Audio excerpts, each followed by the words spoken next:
Welcome back to the Blue Collar Minutemen Show, where we are three guys just trying to keep America great. Of course, Justin couldn't be with us today. He's out celebrating, he and his wife. She had a birthday, so he took her out. So happy birthday to Justin's wife. Happy birthday! But, ladies and gentlemen, Nashville, Nashville, Nashville, Nashville. That's the talk. And I'm here in Hopkinsville, close to Nashville, experiencing a lot of the phone blackouts. Bill, did y'all have any up there? Yes, it's been spotty all week. I lost all cell phone. Internet was intermittent for a while, but it came back on quick. Cell phones went out. I mean, there was no communications whatsoever over the cell line. Right. And as of right now, since I'm close to Nashville, we still don't have cell service back. I'm able to do this because of the internet service, but no cell service. So let's just dive into this. Bill, what I've seen from CBS News here, they're reporting a quote terrorist attack, possibly. They don't know who's to blame and all of this. Okay, that's coming from mainstream media. Yeah. But of course, we're hearing things a little differently. There is a lot of, how you say, speculation and conspiracy theories going around. Some convincing video. If you watch some of the videos that are out there, especially, you can see in one of the videos, there's a contrail coming down into the impact zone. And the contrail dissipates from top to bottom into the explosion. Could indicate a missile strike. Right. I'm not saying yes, I'm not saying no. We're just trying to throw out what people are putting out there. And like I said, he has some pretty convincing video. Right. There's also some Instagram pictures taken prior to the explosion that shows the RV's not near the epicenter of the explosion. Right. And I want to talk too. You know, I've already gotten questions hit from me just while I've been here about the RVs. Like, well, the RV gave a warning. Like they're saying the RV was there. You know, like you're saying, Bill, that RV gave a warning, but it was nowhere near the epicenter of the explosion. Correct. So we don't know what happened. We just want to make sure that everybody understands we're not saying this happened, this happened, this happened. We're just giving you all the information that we've been able to gather and let you decide, let you figure it out. First of all, let's talk about where that explosion was. What was the importance of that area? Well, the things that I have read, and let me say this too. People, if you all have not watched the movie Snowden, you all remember Edward Snowden. If you haven't watched that movie Snowden, watch it today. It'll give you a little bit of background. Do some research on Edward Snowden. Use use DuckDuckGo. Do not use Google. Go to DuckDuckGo and use that search engine so you can get the real facts. But according to one thing that I read, Snowden identified that building, that particular area, as part of an NSA spy hub or something.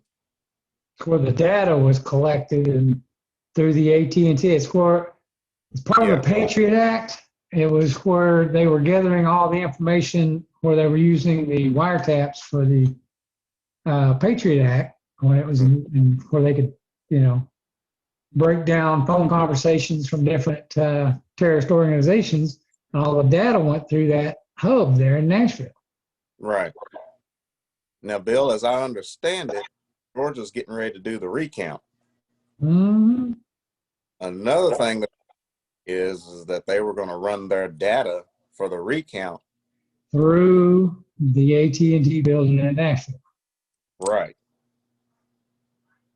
We all know Dominion machines have been the cause of this freaking, coup. But of course, the Dominion machines weren't going to be used, I guess, this time, and they were going to run their data check, cycle it through that particular spot. And if they did that, you all should already be thinking, if they did that, and it was a connection back with Snowden, with NSA, are y'all connecting the dots? They were going to, once again, mess with the count. I'm just saying, just kind of connect the dots on it. So it didn't hurt any people. Well, there was a couple injured, and they did find human remains. Right. But it wasn't, okay. Any of you that's been to Second Avenue in Nashville, it's where all the bars are. It's the people place in Nashville. If they wanted to hurt someone, if it was a targeted terrorist attack, it would have been 5 o'clock Friday afternoon. Right. That place would have been just wall-to-wall people. Second Avenue is where everybody hangs out. It's where all the clubs and bars, everything that 5 o'clock on a Friday, you can't even get through that alleyway. Right. So happening on Christmas morning at 6 o'clock in the morning, people weren't the target. No. And then they gave a warning before that. Think about terrorist attacks that we know of from the past. There was no warning, and hundreds of people got injured. I mean, the Colorado bombing back in Colorado, nobody had any warning. If you are going to do something like that, you don't want to give people warning. So this was strategically planned, and it was implemented to cause the least amount of casualties. Why? Essentially, they don't want anybody hurt. Okay? Start making the wheels turn in your head. Start thinking about what I just said. They don't want nobody hurt. But this is, I'm speculating, this is an effort to not have this recount tampered with, in my opinion. Okay, that was my opinion. But it's an effort to stop us from finding out what's going on in the recount. Because supposedly, from what I gather, the the NSA was investigating and was collecting all the data from the recounts. They were also watching what was going to happen in the Senate race. Everything was going to go through that building. That's what I'm hearing is what happened. They are trying to stop the president and the NSA from getting to the facts. Oh, now I see what you're saying. It's not we just don't want to, it's more of somebody did not want the president to find out what's going on. Because all that data was supposed to be going through there. If you remember, the director of national security is the one that came out and has said these Dominion machines were hacked from overseas entities. He's the guy that runs that place in Nashville. That's where he's gathering all of his information. Okay. You see where we're going with this? Yeah, now I'm on to it. And that's one of the speculations. Okay. But makes sense because the NSA runs the thing, and the NSA is the one that came out and said, hey, this election was rigged. Remember, we talked last week about the FBI and the CIA contradicting what the NSA was saying? Right. So actually, NSA is about the only one that's actually trying to report any facts, what's Correct. going on. Correct. Know that the FBI and CIA are compromised. Correct. Okay. Now it makes sense about the explosion because I kept asking myself, okay, who has the power to do that? This was not something that was done by a disgruntled worker. This was not something that was done by, you know, a guy who even works there. Well, the news is already trying to spin it as a crazed white supremacist already. Well, yeah. But nobody, of course, Bill, you have more experience than I do, but in my thought process, even militias and the quote white supremacists, all of these other groups, even if they did have the technical means to do something like that, they would leave a big footprint, which means that they would be found out pretty quick. They would want recognition. Right. But and so would a terrorist group. Right. The scary part is no one is coming up and claiming responsibility. No.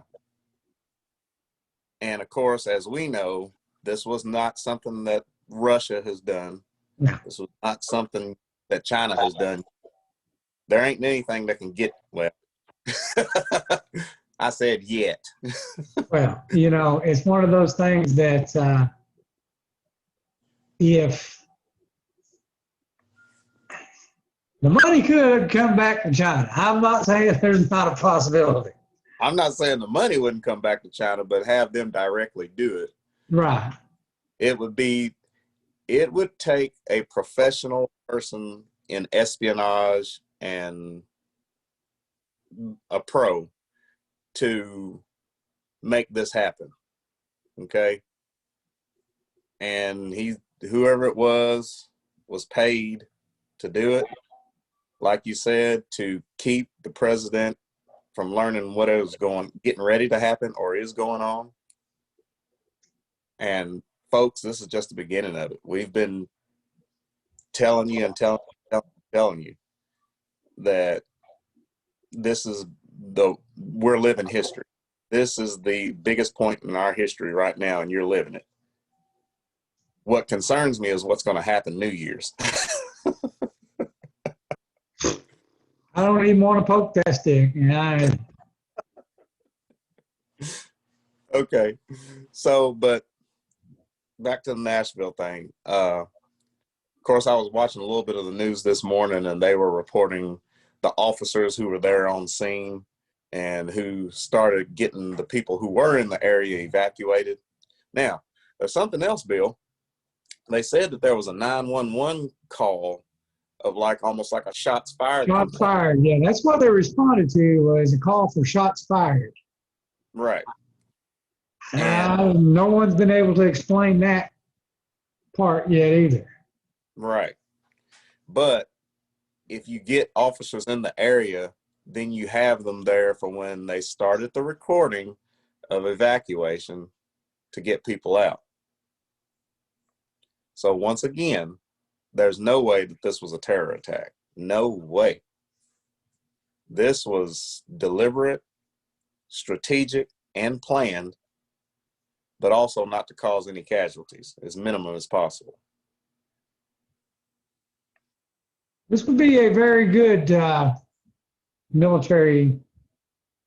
If the military had done it, it would have been a precision strike. I mean, it would. Right. We could say they did a good job.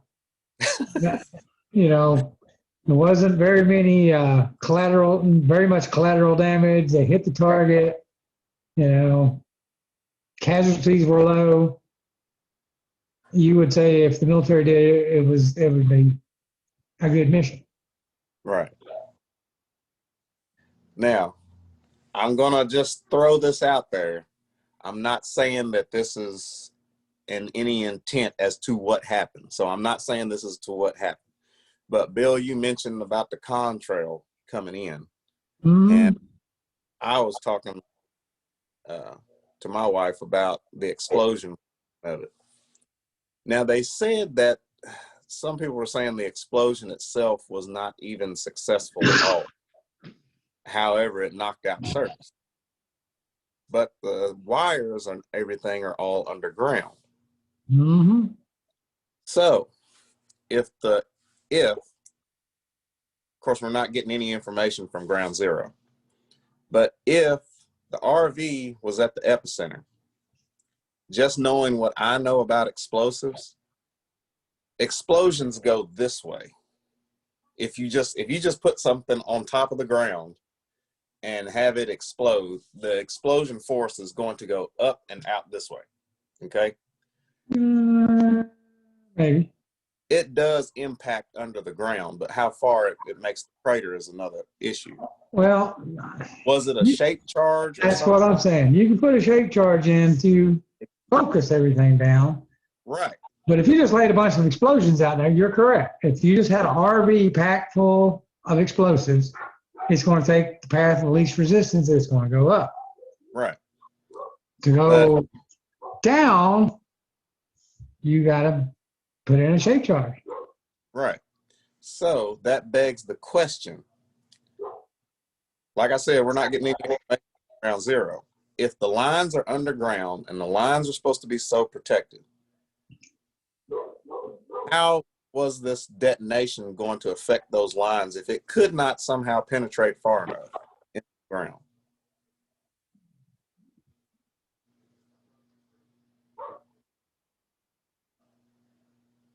You there? See, yeah, I see you looking up something. Yeah. This is just my thought process. So it was either a shape charge. After seeing the contrail, could it have been a missile? I don't know. But we do have missiles that are capable of doing something like that and causing minimal damage above ground. But they still haven't said, you mentioned something to me, Bill, about a possible EMP that might have went off.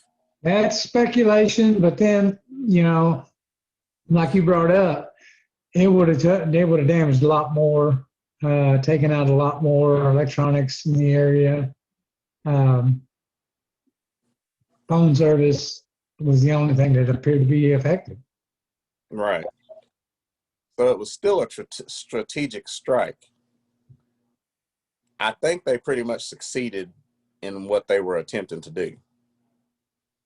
Now, how long is this service going to be down? I have no idea. But they really have jacked it up for AT&T customers. Now we've got it back up here. It came back sometime during the night. Mm-hmm. But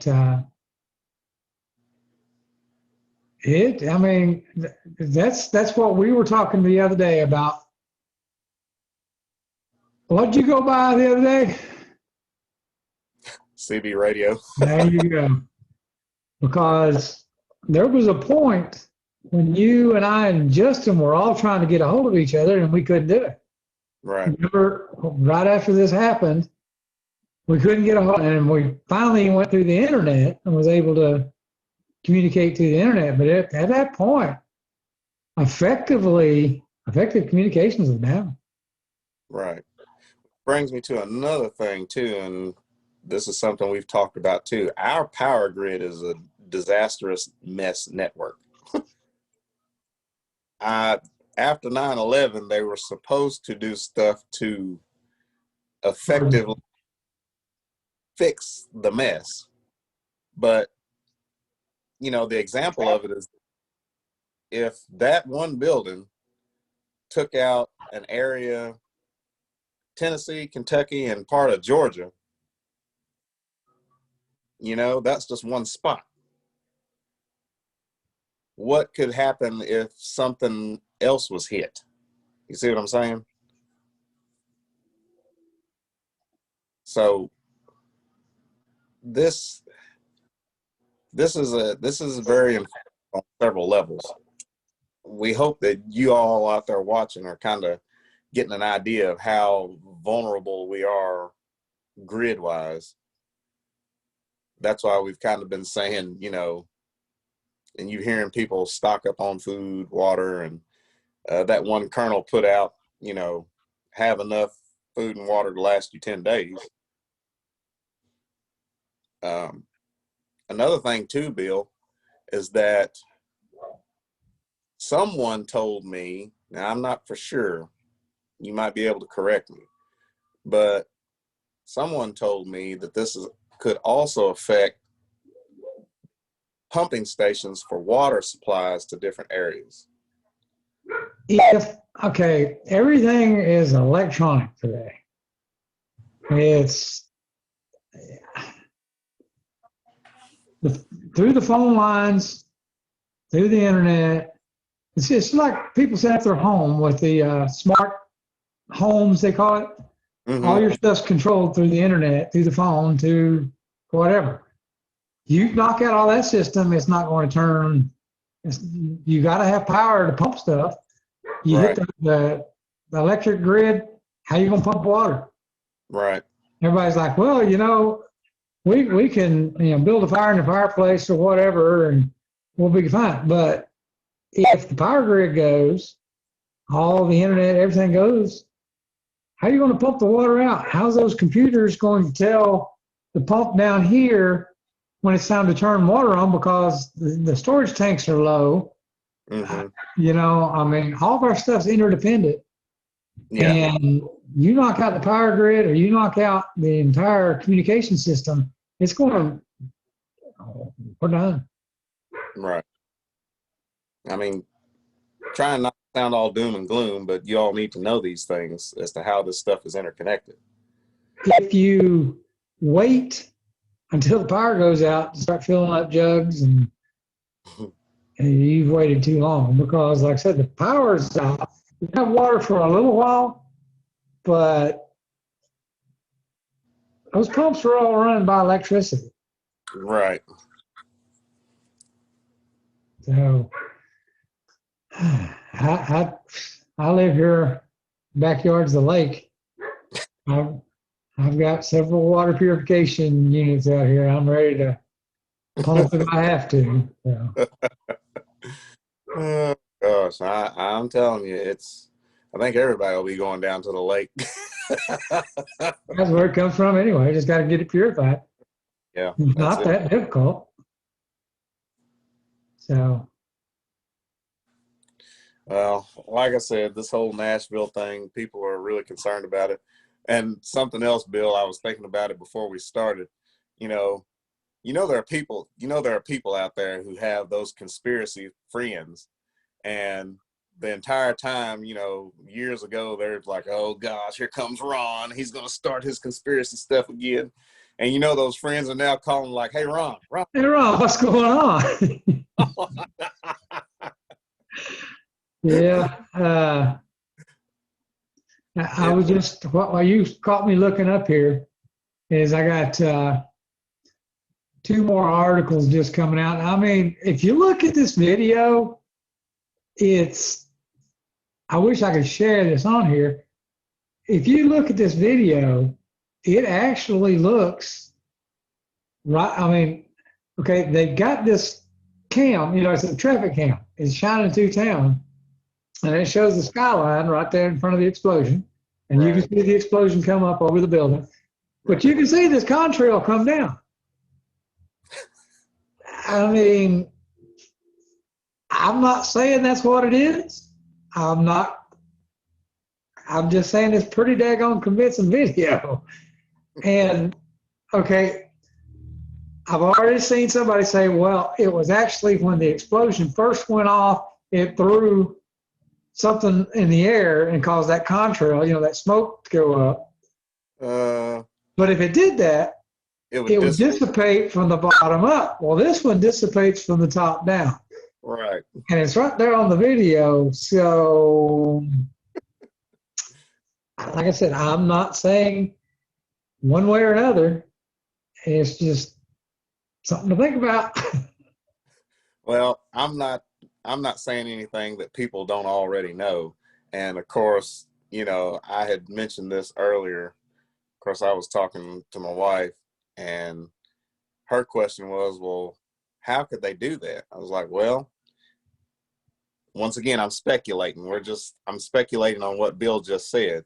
They could launch that from a drone, because the drones I was working with when I was up at Ali Salim on my deployment, drones were taking off out of there left and right, loaded with Hellfire missiles. And they come back in not having those missiles. But, a drone could do it. And the technology that we have, you'd never see the drone, because those things, just seeing the control room where they control those drones and the cameras that they have on them, you couldn't look up and see the drone with the naked eye. You wouldn't see it. Now, the other thing too that made me think, I was like, well, even if there was something flying, it'd be picked up on radar, because there's nothing that flies over the U.S. that doesn't get hit by radar. Okay, so that begs the different, well, then how could it be? Of course, military has been working on stealth drone technology for a while. Not to saying that it's not already out there, just saying. Well, But I know it can happen either way. Okay, this is what I'm focused on. As soon as this happened, they shut down Nashville Airport, yeah, which is miles away. No traffic, no air traffic coming or going. right. Why?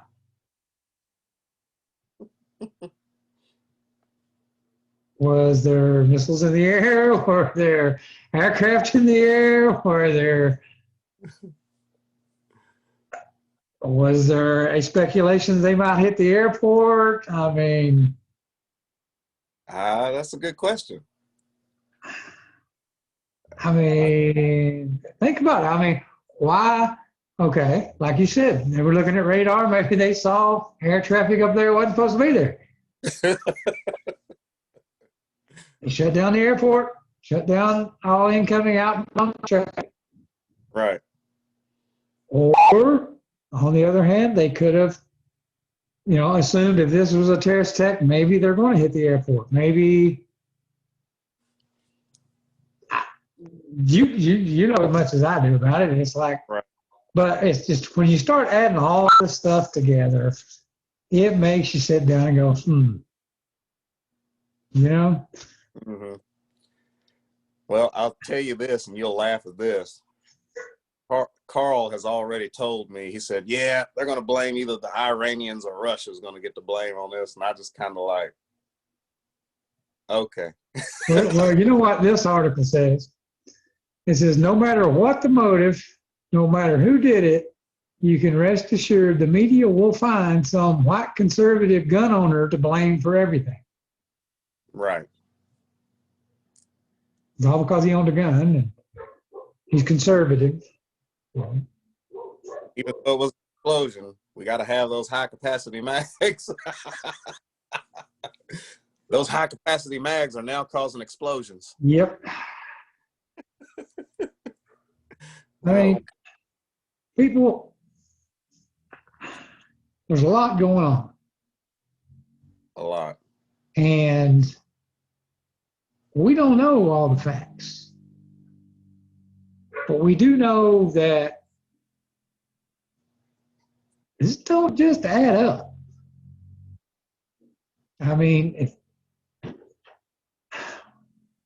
Answer me why a white supremacist group, a black supremacist group, whatever, would want to blow up the AT&T building in Nashville. Why? No. What purpose would they have?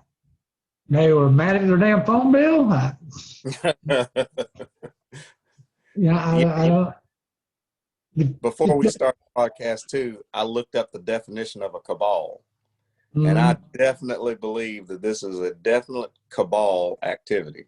Yeah. And if you all don't know who might question about it, once again, go to DuckDuckGo and just type in the word cabal and look for the definition of it. But this is trying to overthrow. This is part of trying to overthrow this government and start this new world order. I'm betting all, because, like Coup you said, d'etat. Coup d'etat. yes, there's just too much going on. And like I said, if you haven't watched the Snowden movie, watch it, because it's not going to tell you everything, but you get an idea of how things started, how this ball started rolling a little bit. Of course, it started rolling way before Snowden, which we're going to address that here on another podcast. We've got Tony lined up for us to come back and do an origin story, basically, as to how we got here. But if you haven't looked at the Snowden movie, watch it. It gives you some insight. And Edward Snowden is probably still hiding in Russia right now, but he's probably doing flips right now because of what's going on. But he probably I already knew. told you so. Yeah, I know. What he's doing, as he's all going, Yeah. I told you so. And if you remember, it was the Obama administration that said that Snowden was a traitor to the nation and that he was selling secrets and all of this other stuff. Don't think that was the case, ladies and gentlemen. He just read up on him if you haven't already. But this is,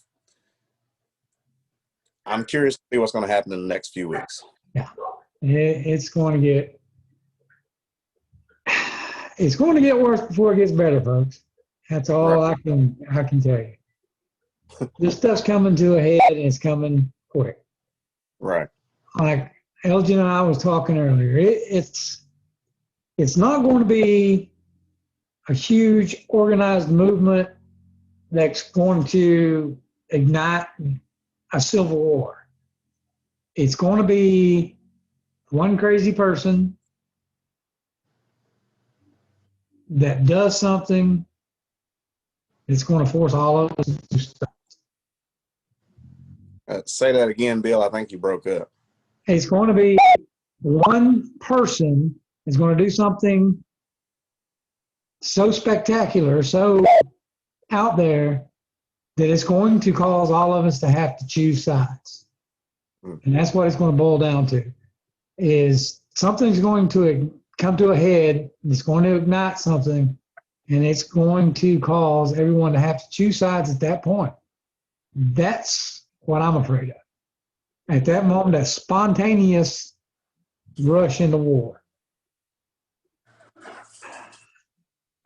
Like I said, I don't feel a group of people is going to get together and say, we declare war on the United States for seceding from the Union.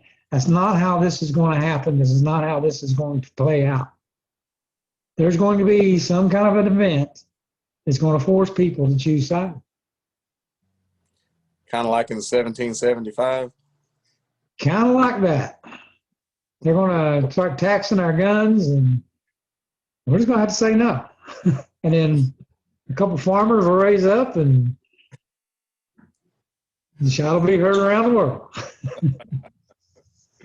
Yeah, you're right. The other thing, though, of course, you mentioned it earlier, is this Chinese money that's being funneled in.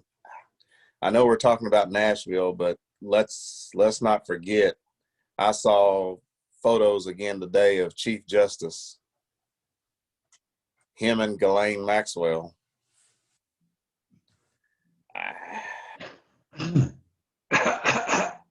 Yeah, if it goes that deep, people, what choice do we have? I mean, that's how far up this goes. It goes higher than that, I'm sure. It probably does. but it all comes back to Chinese money. And I still say that, even if they did come across the Canadian border, that would be nipped in the bud quick. I feel like I don't think that would last very long. No, I don't either. Of course, you and I discussed the other issue about coming across the Pacific. Yeah. But that's an issue in itself. But, this China played the long game. See, the one thing, and this is something I thought about too, the one thing that Americans, that is the biggest flaw about being American, is you want that instant gratification. We want it now. Want that instant gratification. Our whole structure of this country is set up. You got internet at your fingertips. You got ordering online at your fingertips. Microwave. You got fast food places everywhere. Americans are generally just wired in for that instant gratification. And China did not go for that. They decided they would take years, if not 20 to 30 years, to control. However long it takes. Yep. And we don't know how to fight that. Not a one of us know. There's speculation now that this, the spy network that we just uncovered has been operating here since the 50s. Yeah. They're second and third generation born in America. They like Elton said, they play the long game. They're here for the long run, and however long it takes. But they're there. They're here. They're embedded in our government. They're embedded in everything you do. Still, go try to find something that doesn't have a little label that says made in China on it.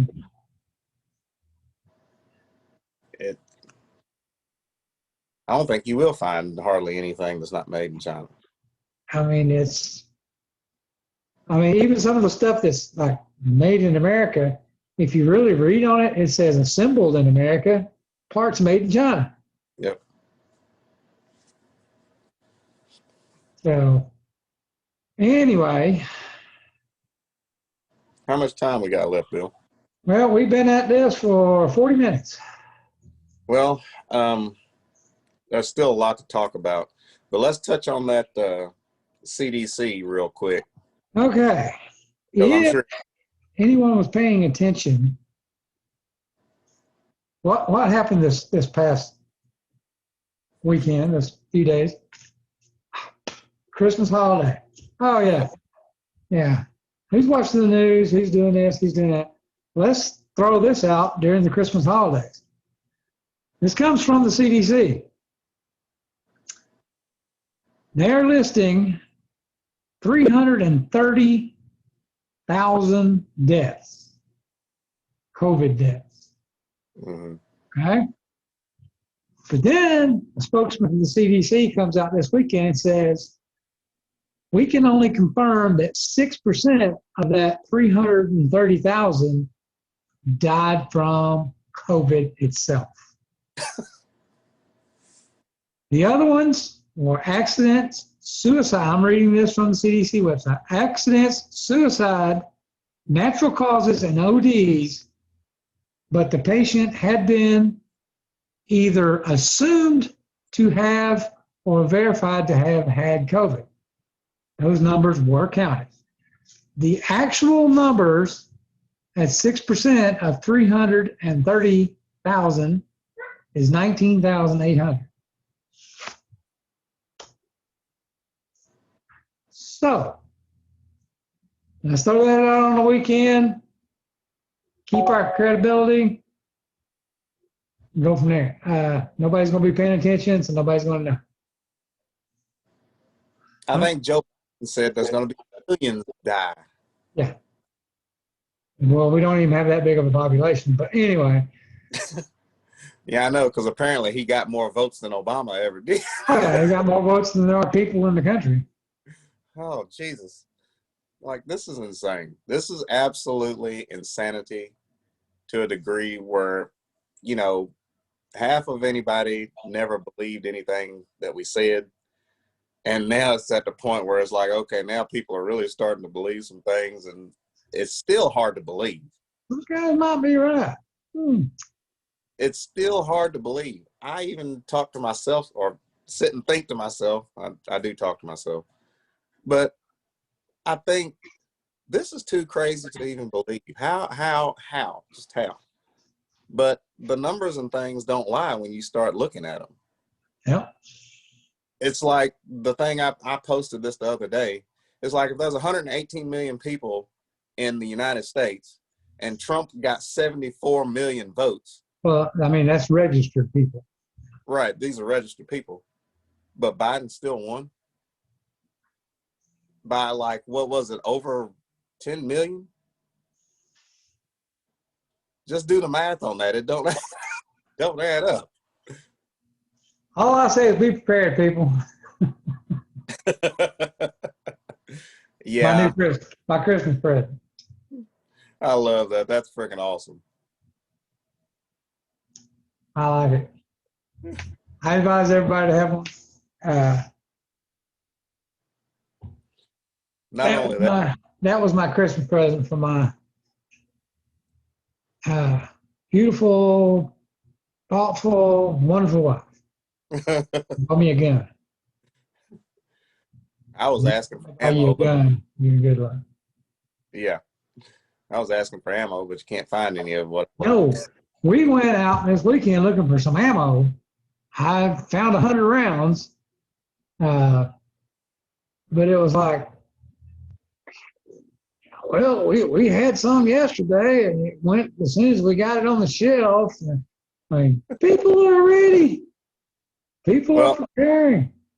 That's good, though. If people are preparing, that's good, because it's going to boil down to you, your neighbor next to you, your family member next to you, because it's obvious that the government is out to take your freedom and put you.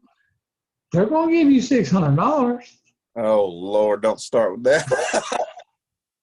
Gosh. Go buy yourself something real nice. I saw a meme the other day. I got to tell this real quick. I saw a meme the other day on Facebook. It was from Pulp Fiction, the part where Samuel L. Jackson is standing there and he's turning and he says, "I don't remember asking you a damn word." And of course, it was like the government saying, "Okay, we're going to give 100 million to Pakistan, 200 million here." And then it's like the American people said, "Well, can we have a little more than $600?" And then you see Samuel L. Jackson, "I don't remember asking you a goddamn word."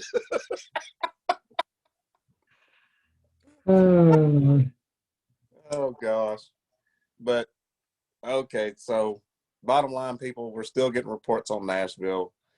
We've told you our thoughts on it, what we know thus far, and stay prepared. We will continue to put on anything we find. We'll put on our website. We'll put it on our pages, on our social media. We, again, we're not saying this is what happened. We're not saying that's what happened. We're not saying this over here is what happened. We're just saying, think about it. Make your own decision, and we'll give you all the information we can find and let you figure it out. But we are saying it just doesn't add up. And remember, if you're searching, use DuckDuckGo. DuckDuckGo, because Google ain't want to, they're part of the problem. Yes. Like we were saying before, for an example, our show, you Google us, it brings you to one video, is all you'll find on the Google. But if you go to DuckDuckGo, it shows everything we've ever done since we started. That's just one conservative show. I mean, you go to other, you can type in just about anything conservative on Google, and you're either 10 pages down or you got a bunch of stuff. What was that we were looking for the other day that it kept saying? The answers we got was, this has already been decided. This has already been decided. This has already been decided. There was nothing on the information we were looking for. It was just things telling us why they're not posting that information. What was it? Do you remember that? Yeah, I remember, but I can't remember what we were actually looking for. But it was like telling us, yeah, don't worry about that. Don't look it up because, we done took care of it. So, yeah, but we went to DuckDuckGo and it brought it right up, what we were looking for. Right. But Google spent 2 pages telling us, don't look this up because we've already proved that there's nothing there. Right. Google's part of the problem. Zuckerberg's part of the problem. I mean, this goes way too deep, people, and it's going to take people to get things back on track. But got anything else, Bill? That's about it for now. We'll keep an eye on this Nashville thing, and I'll try to keep all the social media updated as we get any information. But let's hear from you guys. Send us a message. Get on there, send us an email. Tell us what you think about what's going on. Yep. Tell us what you're doing to prepare for the worst. You can go to our website at bluecollarminute.com. Be the easiest way to email us. Our email address is attached to the website. So go to bluecollarminutemen.com, check what we have on there, send us an email. All right, what else you got? Well, that's about it. I'm going to go visit my mom. How's your mom? She's doing great. She actually got to come home Christmas Day. So the day of the explosion, she was here, and, she was in a wheelchair, but, she's still weak. She's only going into her second week of rehab, so she still has 2 more weeks left to go. So, but she has made extremely great progress already. So we'll just see how it goes. She's making good progress. Excellent. Yep. All right, then. Fans, thank you for staying with us, and thank you for supporting us. Yep. And remember, we have older episodes on Spotify. You can find us on Spreely, Parler, MeWe, Megabook. What am I forgetting? Megabook. We're all on Facebook, Instagram, and we're on YouTube and Rumble. Yep. So I know I'm gonna have to keep a list that I go, okay, we're but as always, we're trying to give you information, keep you informed, keep you prepared, and get your thoughts on different things too. So Bill, if that's it, you got anything else? God bless everyone and stay vigilant. Stay vigilant, everybody. God bless you all. God bless America. We'll see you.